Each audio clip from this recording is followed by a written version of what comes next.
सम्मानित अभिभावकों एवं प्रिय छात्र छात्राओं, सबको मकर संक्रांति की शुभकामनाएं।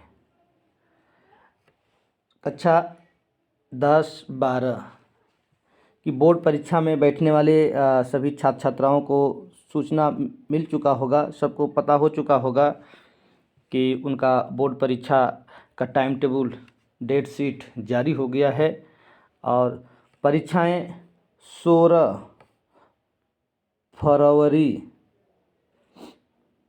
से सुनिश्चित हो गई हैं। परीक्षाएं 16 फरवरी से होना फिक्स है, तो ऐसे में समय बहुत कम बचा है। और इस बार कक्षा 10 की बात करें तो कक्षा 10 का परीक्षा का जो प्रतिरूप है, परीक्षा का जो मॉडल पेपर है, परीक्षा का पेपर है वह पिछले वर्षों की अपेक्षा परिवर्तित है। इसमें खंड अ और खंड ब दो खंडों में विभक्त है। OMR सीट भी इसमें आ गया है। OMR सीट पर खंड अ को भरना है। तो ऐसे ही पेपर किस तरह से रहेगा, कौन कौन से प्रश्न हो सकते हैं, एक मॉडल पेपर आप लोगों के सामने कक्षा 10 के लिए हिंदी विषय का मॉडल पेपर प्रस्तुत है। उसको सब लोग देखें और ज़्यादा से ज़्यादा लोग इससे लाभान्वित हों। तो चलिए हम देखते हैं कक्षा 10 के विषय हिंदी का मॉडल पेपर, जो कि बिल्कुल नए पैटर्न पर आधारित है। तो लेते हैं कक्षा 10 2022-23 मॉडल पेपर, मॉडल प्रश्न पत्र 2022-23 कक्षा 10 विषय हिंदी खंड अ ब दो खंड में है। खंड अ को आज हम लोग लेते हैं। खंड अ में पहले सूचना देख लेते हैं। पेपर आपका 3 घंटे 15 मिनट का ही रहेगा और पूर्णांक 70 है। 30 नंबर आपको विद्यालय पर प्रैक्टिकल के माध्यम से मिलना तय है। अब कुछ इंस्ट्रक्शन है, निर्देश हम लोग पढ़ लेते हैं। प्रारंभ के 15 मिनट परीक्षार्थियों को प्रश्न पत्र पढ़ने के लिए निर्धारित है। तो 3 घंटा 15 मिनट में 15 मिनट आपको पेपर पढ़ने के लिए है। दूसरा है कि प्रश्न पत्र 2 खंड अ तथा खंड ब में विभाजित है, 2 खंडों में है। आज की वीडियो में हम लोग खंड अ को देखेंगे। तीसरा है कि प्रश्न पत्र के खंड अ में बहुविकल्पी प्रश्न है, जिसमें सही विकल्प का चयन करके OMR शीट पर नीले काले बॉल पॉइंट पेन से सही विकल्प वाले गोले को पूर्ण करना है। ध्यान रहे, नीले काले बॉल पॉइंट पेन, कहने का तात्पर्य है कि जेल पेन न रहे, स्केच वगैरह न रहे, सीधे आपकी बॉल पेन रहे, जिसको हम लोग डॉट पेन कहते हैं, उससे आपको पूरा भरना होगा। अगला है खंड अ में बहुविकल्पी प्रश्न हेतु प्रत्येक प्रश्न के लिए 1 अंक निर्धारित है और ये अंक उस प्रश्न के सामने रहेंगे। तो ये 20 प्रश्न है, 20 नंबर का है, 20 OMR पर भरना है। तो इस प्रश्नों के बारे में हम लोग चर्चा कर लेते हैं कि ये बहुविकल्पी प्रश्न का कौन सा विकल्प किसका सही रहेगा। और बड़ी बात इसमें है कि और अन्य विकल्प के बारे में भी थोड़ा सा जान लेंगे हम लोग, थोड़ा थोड़ा आगे बढ़ लेंगे जितना कम से कम समय में संभव होगा। तो प्रश्न पहला, बाबू गुलाब राय किस युग के लेखक हैं? बाबू गुलाब राय किस युग के लेखक हैं? तो बाबू गुलाब राय की बात हो रही है। ऑप्शन है भारतेंद्र युग, द्विवेदी युग, शुक्ल युग और शुक्लोत्तर युग ना, शुक्लांतर लिखा है, ये शुक्लोत्तर रहेगा, शुक्लोत्तर युग रहेगा। तो ऑप्शन है कि कौन सा विकल्प इसमें से सही रहेगा। तो बाबू गुलाब राय जी हम लिखवा चुके हैं, आप लोगों को बता चुके हैं कि बाबू गुलाब राय की बात करते हैं तो बाबू गुलाब राय शुक्ल युग के लेखक हैं। प्रसिद्धि की बात करें तो बाबू गुलाब राय की प्रसिद्धि निबंधकार के रूप में है। बाबू गुलाब राय एक निबंधकार के रूप में प्रसिद्ध हैं, जिसमें इनका निबंध ठलुआ क्लब बहुत प्रसिद्ध है। नरसे नारायण इसके लिए जाने जाते हैं। एक इनकी आत्मकथा भी है। बहुत चर्चित है। और आप लोग बाबू गुलाब राय की आत्मकथा कमेंट बॉक्स में बताइएगा कि इनकी आत्मकथा क्या है। अगले प्रश्न पर चलते हैं। तो अगला प्रश्न है, चिंतामणि किस विधा की रचना है? चिंतामणि किस विधा की रचना है? ऑप्शन है निबंध, कहानी, कविता, नाटक। तो चिंतामणि सबको पता है कि न तो यह कविता है, न तो यह कहानी है, न ही नाटक है। चिंतामणि एक निबंध है, 2 पार्ट में है। चिंतामणि भाग 1, चिंतामणि भाग 2। और यह आचार्य रामचंद्र शुक्ल का प्रसिद्ध निबंध संग्रह है। आचार्य रामचंद्र शुक्ल की प्रसिद्धि की बात करें तो निबंधकार एवं आलोचक के रूप में विशेष रूप से प्रसिद्ध हैं आचार्य रामचंद्र शुक्ल जी। तीसरे नंबर के प्रश्न पर बढ़ते हैं। तीसरा नंबर का प्रश्न आपके सामने है कि गबन किसकी रचना है? गबन किसकी रचना है? तो गबन एक उपन्यास है। गबन, गोदान, सेवा सदन, निर्मला, कर्मभूमि, रंगभूमि, ये सब उपन्यास हैं। और ये किसके हैं? एक ही व्यक्ति के हैं। तो गबन न जयशंकर जी का भी नहीं है, हरिकृष्ण प्रेमी जी का नहीं है, निराला जी का नहीं है। गबन मुंशी प्रेमचंद्र जी का है। हालांकि इन लोगों ने भी कुछ कुछ निबंध लिखे हैं, लेकिन प्रेमचंद्र जी को उपन्यास सम्राट कहा जाता है, मुंशी प्रेमचंद्र जी को। तो ये तरह से प्रश्न हैं। आगे प्रश्नों को लेते हैं। 3 के बाद चौथे नंबर के प्रश्न पर आते हैं कि शुक्ल युग की समयावधि है। शुक्ल युग की समयावधि है 1936 से 1943 के, 1919 से 1938 के, 1900 से 1918 के, उपरोक्त में से कोई नहीं। तो शुक्ल युग है तो इसकी समयावधि तो होगी ही। तो कौन इसमें से है? बात करते हैं 1936 से 1943। तो 1936 से 1943 नहीं है, क्योंकि 43 के बाद तो इधर स्वतंत्रोत्तर युग आने लगता है, जबकि स्वतंत्रोत्तर युग के पहले शुक्लोत्तर युग है। तो ये ऑप्शन बिल्कुल कट गया, गलत है। 1900 से 1918 ये भी गलत है। सरस्वती पत्रिका का प्रकाशन 1900 ईस्वी में हुआ था और वो द्विवेदी युग की शुरुआत है, तो ये भी नहीं हो सकता। आपका विकल्प 1919 से 1938, जी बिल्कुल सही, 1919 से 1938 ये शुक्ल युग की समयावधि है। हालांकि कहीं कहीं आपका 1922 से 1938, 1936 भी आ जाता है, लेकिन उसी के इर्द गिर्द रहता है। तो आपका 1936 से 1943 का जो है ये आपका शुक्लोत्तर युग आ जाता है। 1900 से 1918 आपका द्विवेदी युग आ जाता है। तो बचा आपका 1919 से 1938, तो ये आपका शुक्ल युग है। तो ऑप्शन नंबर 2 सही है। प्रश्न नंबर 5 पर आते हैं। तो 5 है, नीड़ का निर्माण फिर किस विधा की रचना है? नीड़ का निर्माण फिर किस विधा की रचना है?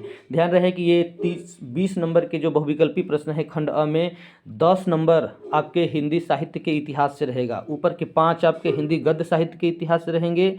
उसके बाद 6 से 10 तक 5 प्रश्न हिंदी काव्य साहित्य के इतिहास से रहेंगे। शेष 10 प्रश्न हिंदी के और संस्कृत के जो व्याकरण है, रस है, छंद है, अलंकार है, समास है, उपसर्ग है, उससे रहते हैं।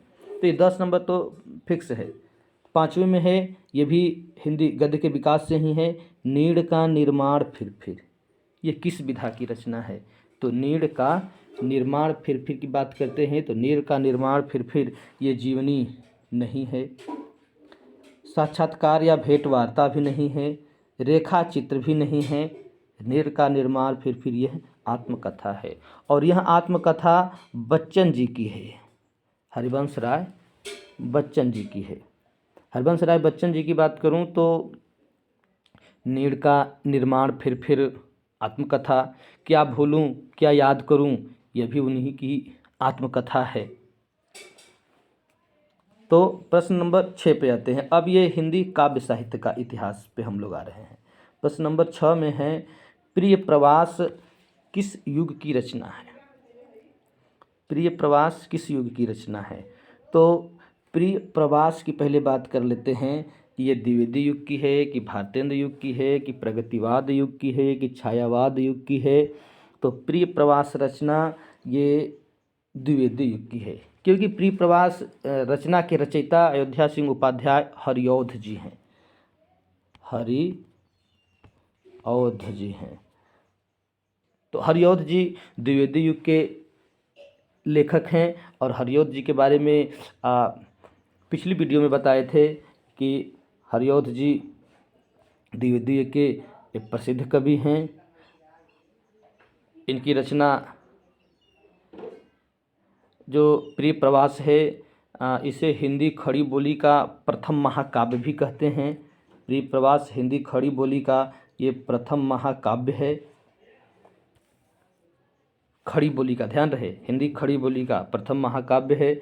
इसके अलावा हरिऔध जी की और रचनाओं की बात करें तो चोखे चौपते, चुभते चौपते, पारिजात, पद्म प्रसून, रस कलश, वैदेही वनवास, इनकी प्रसिद्ध रचनाएं हैं।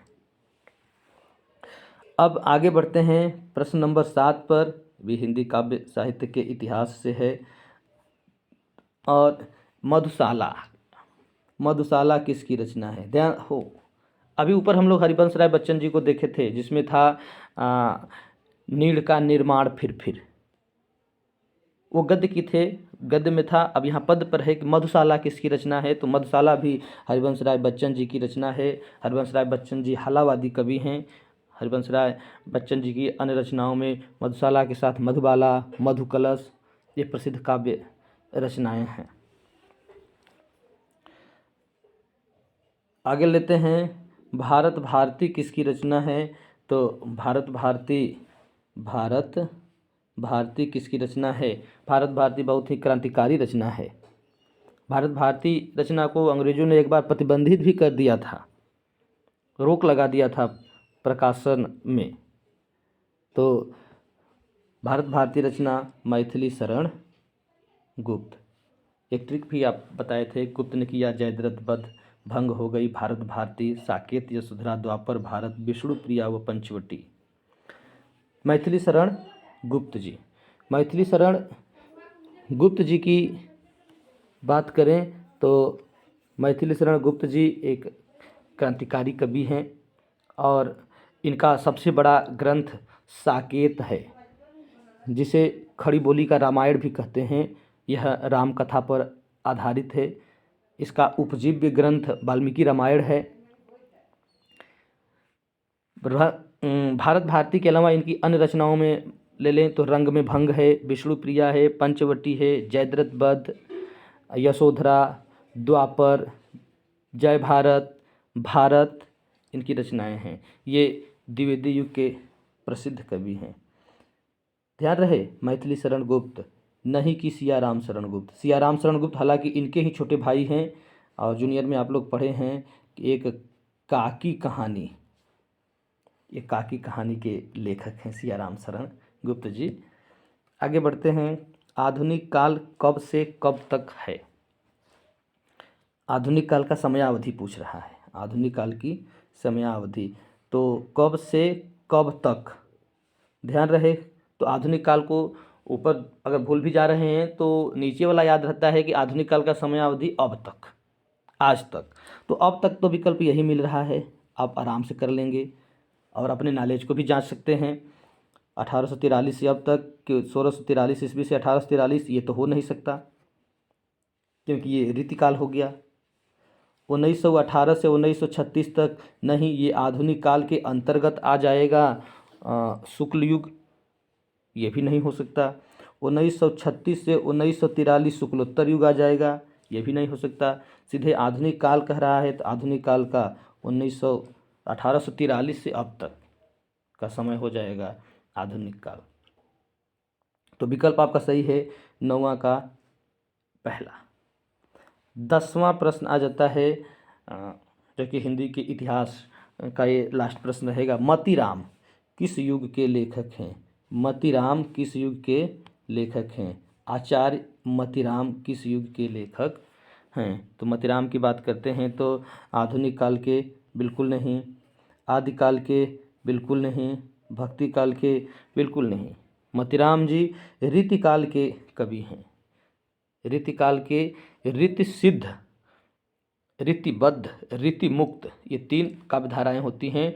तो ये रीतिबद्ध, रीतिकाल के रीतिबद्ध काव्यधारा के ये कवि हैं। ये आचार्य कवि हैं। इनके साथ केशव, इनके सहयोगी कवियों में आ जाएंगे केशवदास, भूषण, चिंतामणि, पद्माकर।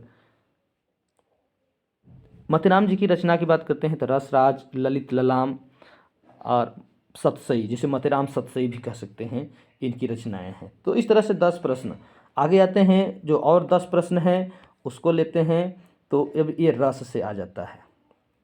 11वें नंबर का प्रश्न है, हास्य रस का अस्थायी भाव है। हास्य रस का अस्थायी भाव है। तो हास्य और करुण रस कक्षा 10 के सिलेबस में है। करुण रस का अस्थायी भाव शोक, हास्य रस का अस्थायी भाव हास। तो आसान सा है। हास्य रस का अस्थायी भाव हास, शोक अस्थायी भाव है करुण रस का, रति अस्थायी भाव है श्रृंगार रस का, निर्वेद अस्थायी भाव है शांत रस का। तो हमें केवल हास्य रस देखना है, शोक। ऑप्शन नंबर 3 सही। अगला प्रश्न ले लेते हैं। सोहत ओढ़े पीतपट श्याम सलोने गात, मनो नीलमणि शैल पर आतप पर्यो प्रभात। तो ये एक उदाहरण है। सोहत ओढ़े पीतपट श्याम सलोने गात, मनो नीलमणि शैल पर आतप पर्यो प्रकाश। ध्यान रहे यहाँ पर मनो शब्द आ गया है। इससे ही आपका अलंकार का पहचान हो जा रही है, क्योंकि आप उत्प्रेक्षा अलंकार के बारे में पढ़े हैं। इसके जो वाचक शब्द हैं, जन जानो, मन मानो, जानहूँ, मानहूँ, ये किसी शब्द किसी वाक्य में लगे रहते हैं तो उसमें उत्प्रेक्षा अलंकार होता है। उपमा अलंकार नहीं हो सकता, रूपक अलंकार नहीं हो सकता, श्लेष अलंकार तो कदापि नहीं हो सकता। यहाँ पर कल्पना की बात हो रही है। आगे बढ़ते हैं 13 नंबर पर। अब ये छंद से प्रश्न आ गया है कि रोला छंद में कुल कितने चरण होते हैं? रोला छंद में कुल कितने चरण होते हैं?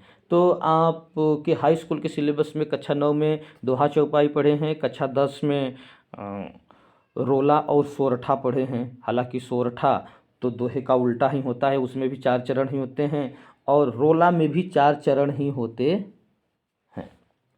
4 चरण। रोला की बात कर लेते हैं लक्षण की, तो इसमें 4 चरण होते हैं।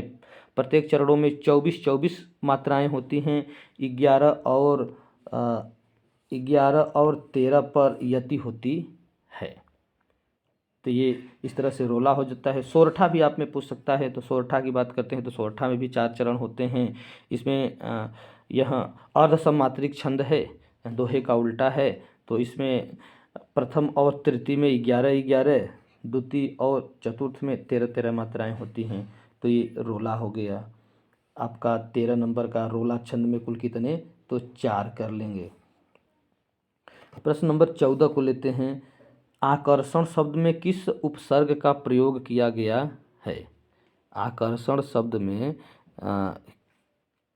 किस उपसर्ग का प्रयोग किया गया है? वी का, वी तो कहीं है ही नहीं, तो वी कहाँ से जाएगा? मान, मान भी कहीं है ही नहीं। अक, अक भी नहीं है, ये तो आक है। तो यहाँ पर आ ले लेंगे। गुड। आकर्षण। तो आकर्षण शब्द में किस उपसर्ग का प्रयोग है? आ उपसर्ग का प्रयोग है। विकल्प का आपका सही होता है विकल्प नंबर 4 आ। आगे बढ़ते हैं। प्रत्यय के कितने भेद हैं? माने प्रत्यय कई प्रकार के होते हैं। तो प्रत्यय आप लोगों को पढ़ाते चले आ रहे हैं। प्रत्यय 2 प्रकार के होते हैं। कृत प्रत्यय और दूसरा होता है तद्धित प्रत्यय। कृत प्रत्यय, तद्धित प्रत्यय। कृत प्रत्यय की बात करते हैं तो कृत प्रत्यय क्रिया के मूल धातु में जोड़ा जाता है। जैसे कि पठ धातु है तो पढ़ में जोड़ दिए आई, पढ़ाई, लिखाई, हंसाई, गवाई, ना इस तरह से हो जाता है कृत प्रत्यय का। तद्धित प्रत्यय क्या होता है कि यह संज्ञा, सर्वनाम, विशेषण आदि शब्दों में जुड़ता है तद्धित प्रत्यय। जैसे हो गया माला, माला में ही जोड़ दिए माली। महान हो गया विशेषण, इसमें ता जोड़ दिए महानता हो गई। तो ये दो प्रकार के होते हैं, कृत तद्धित, कृत तद्धित। तो 15 नंबर के प्रश्न का उत्तर आ जाएगा आपका सही पहला 2। 16 नंबर पे आते हैं, पीताम्बर में कौन सा समास है? पीताम्बर में कौन सा? द्वंद्व नहीं होगा, तत्पुरुष भी नहीं होगा। अब कर्मधारय होगा कि बहुब्रीहि होगा? पीताम्बर। तो पहले संधि समास विग्रह कर लेते हैं पीताम्बर का। तो पीतम मन पीला, अंबरम मने अंबर, पीला वस्त्र है जिसका, पीला वस्त्र है जिसका, किसका? कृष्ण जी का। माने तीसरा अन्य शब्द आ जा रहा है, अन्य की विशेषता आ जा रही है इससे। तो आप बहुब्रीहि समास कर लेंगे, क्योंकि बहुब्रीहि है अनेकम अन्य पदार्थे, माने अनेक पद मिल करके किसी अन्य की विशेषता ले आते हैं, वहाँ बहुब्रीहि समास होती है, कर्मधारय भी नहीं होगा। तो इस तरह से 16 नंबर के बाद आते हैं 17 नंबर के प्रश्न पर। 17 नंबर के प्रश्न में है, आंसू का तत्सम रूप है। इसका 2 ही ऑप्शन है, नहीं अगले पेज में है इसका, तो देख लेते हैं। हमको लग रहा है यही उत्तर इसी में मिल जाएगा। आंसू का तत्सम रूप है, अश्रु कि अंशु? अंशु नहीं हो सकता आंसू का तत्सम रूप, आंसू का तत्सम रूप अश्रु ही है, अश्रु ही है। तो 17 का पहला ऑप्शन सही है। अगला पे जाते हैं, वहीं अश्रु का ही तत्सम रूप कह रहा था कि क्या है, आंसू का अश्रु कि अंशु कि रोना कि आँख? तो ये भी नहीं था, उसमें तो बस केवल अश्रु थे। 18 नंबर के प्रश्न में आते हैं, यण, यण संधि का सूत्र है, यण संधि का सूत्र है। तो यण संधि के सूत्र में आदि गुण है कि अकः सवर्णे दीर्घ है कि वृद्धि रेची है कि कोई अड़च है? तो ध्यान रहे, जो स्वर संधि के सूत्र हैं, स्वर संधि के जो सूत्र हैं, उन सूत्रों में उस संधि का नाम छिपा रहता है। इस तरह से हम यहाँ पर भी समझ सकते हैं। जैसे ले लेंगे आदि गुण, इसमें देख रहे हैं गुण छिपा है, इसमें गुण छिपा है, तो इसमें गुण छिपा है, तो इसमें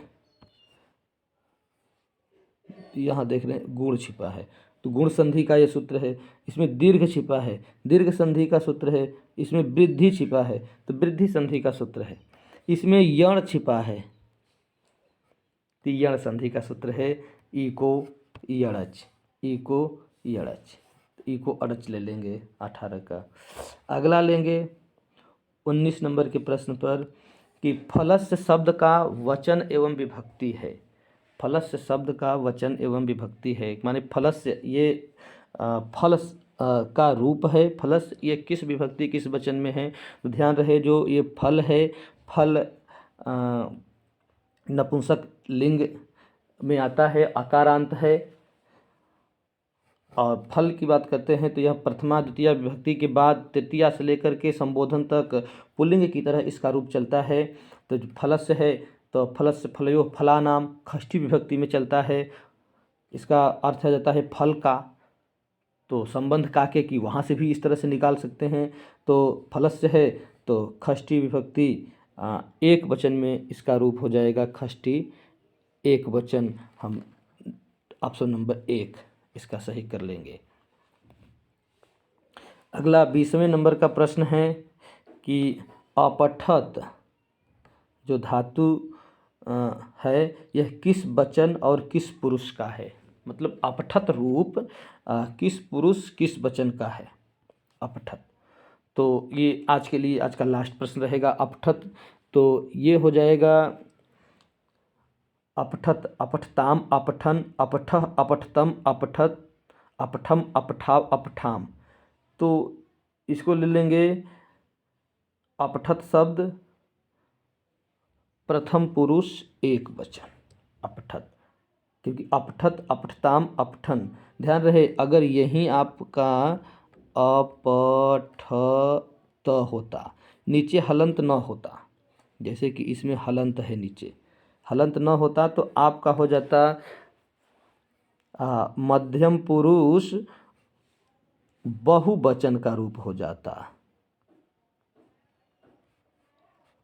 वैसे मध्यम पुरुष बहुवचन ऑप्शन में भी नहीं दिया है तो आपका, और हलंत भी लगाया है तो आपका ऑप्शन सही हो जाता है प्रथम पुरुष एक वचन। ऑप्शन नंबर 2 सही, प्रथम पुरुष एक वचन अपठत का। तो इस तरह से आज के लिए 20 प्रश्न हैं। अगले दिन 50 नंबर का आपका गद्यांश से प्रश्न लेकर के चलेंगे और जो आगे का पेपर है तब तक के लिए आप लोग अपनी तैयारी जारी रखें। और आगे जो कुछ भी आपको और भी चाहिए हिंदी से संबंधित जानकारी तो हमें कमेंट बॉक्स में ज़रूर बताएं कि हमें किस प्रकार की वीडियो चाहिए, और इस वीडियो के बारे में बताएं कि आपको यह वीडियो कैसी लगी है। अगर वीडियो आपको अच्छी लगी है तो वीडियो को लाइक करें, चैनल को भी सब्सक्राइब करें, अपने मित्रों तक भी शेयर करें और एक प्यारा सा कमेंट ज़रूर दें। फिर मिलते हैं आगे के खंड के साथ अगले दिन। धन्यवाद।